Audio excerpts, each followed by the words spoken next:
Hi guys, എല്ലാവർക്കും സുഖമല്ലേ? എല്ലാവർക്കുമായി ഞാൻ ഇന്ന് പരിചയപ്പെടുത്തുന്നത് ഏറ്റവും എളുപ്പത്തിലുണ്ടാക്കാവുന്ന ഒരു ഉച്ചയൂണാണ്.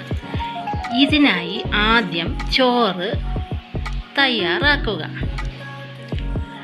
ഇന്ന് ഒരു പാവയ്ക്ക മെഴുക്ക് പുരട്ടിയും വറ്റമീൻ മുളകിട്ടതുമാണ് ഞാൻ ഉണ്ടാക്കുന്നത്. ആവശ്യത്തിനുള്ള പാവയ്ക്ക നന്നായി വൃത്തിയാക്കി 1/2 ഇഞ്ച് വലിപ്പത്തിൽ അരിഞ്ഞു വയ്ക്കുക. ഒരു 2 മീഡിയം സൈസ് സവാള നീളത്തിലരിഞ്ഞതും 3 പച്ചമുളകും അരിഞ്ഞെടുക്കുക. ഒരു ചീനച്ചട്ടിയിൽ എണ്ണ ഒഴിച്ച് കടുക് പൊട്ടിച്ച് സവാളയും പച്ചമുളകും ചേർക്കുക. ചെറുതായി ഒന്ന് വഴണ്ടു വരുമ്പോൾ ഇതിലേക്ക് പാവയ്ക്കായും ചേർക്കുക.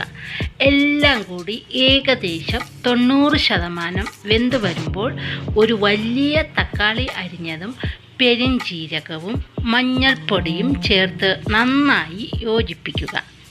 തക്കാളി നന്നായി വെന്ത് വരുമ്പോൾ ഒരു നല്ല രുചിയേറിയ പാവയ്ക്ക മെഴുക്ക് പുരട്ടി തയ്യാറായി കഴിഞ്ഞു.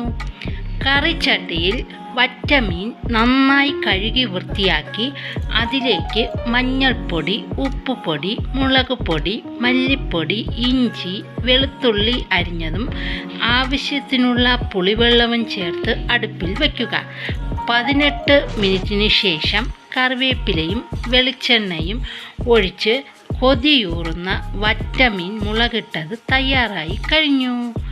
അങ്ങനെ ഇന്നത്തെ ചോറും പാവയ്ക്ക മെഴുക്ക് പുരട്ടിയതും വറ്റമീൻ മുളകിട്ടതും നാരങ്ങ അച്ചാറും കൂട്ടി ഉച്ചയൂൺ ഗംഭീരമായി.